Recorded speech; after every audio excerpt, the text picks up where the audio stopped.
ಉಡುಪಿ ಜಿಲ್ಲೆಯಲ್ಲಿ ಕೋಟ್ಯಾಂತರ ರೂಪಾಯಿ ಖರ್ಚು ಮಾಡಿ ಕೃಷಿ ಹಾಗೂ ಶುದ್ಧ ಕುಡಿಯುವ ನೀರಿಗಾಗಿ ಸಣ್ಣ ನೀರಾವರಿ ಯೋಜನೆಯನ್ನು ಮಾಡಲಾಗುತ್ತದೆ. ಆದರೆ ಕಾಮಗಾರಿ ಸರಿಯಾದ ರೀತಿಯಲ್ಲಿ ಆಗದೆ ನೀರು ಪೋಲಾಗುವ ಜೊತೆಗೆ ಜನರ ತೆರಿಗೆ ಹಣವು ಪೋಲಾಗುತ್ತಿದೆ. ಈ ಬಗೆಗಿನ ಒಂದು ವರದಿ ಇಲ್ಲಿದೆ.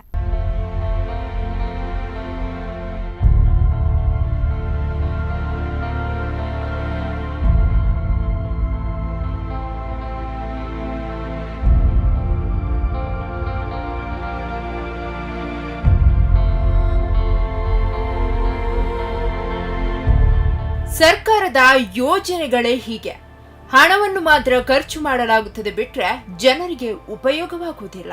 ಸಣ್ಣ ನೀರಾವರಿ ಇಲಾಖೆಯಿಂದ ಬಾರಕೂರು ಬಳಿ ಸೀತಾ ನದಿಗೆ ಸಿಹಿ ನೀರಿನ ಬಳಕೆಗೆ ನೀಲಾವರದಲ್ಲಿ ಹಾಕಲಾದ ಕಿಂಡಿ ಅಣೆಕಟ್ಟಿನ ಬಾಗಿಲು ಸರಿಯಾಗಿ ನಿರ್ವಹಣೆ ಇಲ್ಲದೆ ಶೇಖರಣೆಗೊಂಡ ಸಿಹಿ ನೀರು ಪ್ರತಿನಿತ್ಯ ಕಿಂಡಿ ಅಣೆಕಟ್ಟಿನಿಂದ ಹರಿದು ಹೋಗಿ ಪೋಲಾಗುತ್ತಿದೆ.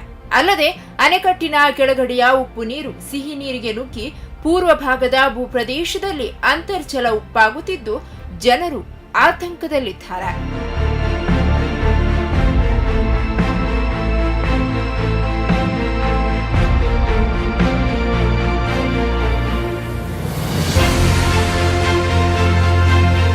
ಬಾರಕೂರಿನಿಂದ ಕೊಕ್ಕರ್ನೆ ತನಕದ ಬಂಡಿಮಠ, ಹಣೆಹಳ್ಳಿ, ಕೂರಾಡಿ, ನೀಲಾವರದ ಎಳ್ಳಂಪಳ್ಳಿಯ ಕೃಷಿಕರಿಗಾಗಿ ಉಪಯುಕ್ತವಾಗಲು ಮಾಜಿ ಸಚಿವ ಕೆ ಜಯಪ್ರಕಾಶ್ ಹೆಗ್ಡೆ ಅವರ ಅವಧಿಯಲ್ಲಿ ಮಾಡಲಾದ ಈ ಅಣೆಕಟ್ಟಿನಿಂದ ಭೂಭಾಗದಲ್ಲಿ ಅಂತರ್ಜಲ ಹೆಚ್ಚಿ ಕೃಷಿಕರಿಗೆ ಇದೊಂದು ವರದಾನವಾಗಿತ್ತು. ಇಲ್ಲಿನ ಪರಿಸರದ ಕೃಷಿಕರು ಈ ಡ್ಯಾಂನ ನೀರನ್ನು ನಂಬಿ ಭತ್ತ, ಮೆಣಸು, ಬದನೆ, ಅಲಸಂಡೆ ಇನ್ನಿತರ ಕೃಷಿಯನ್ನು ಮಾಡಿ ಉಡುಪಿ ಜಿಲ್ಲೆಯಲ್ಲಿ ಅತಿ ಹೆಚ್ಚು ಕೃಷಿ ಉತ್ಪನ್ನ ನೀಡುವ ಭೂಪ್ರದೇಶವಾಗಿತ್ತು.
ಪರಮಾಚಾರ್ಯ, ಸ್ಪಂದನ ನ್ಯೂಸ್, ಬ್ರಹ್ಮಾವರ.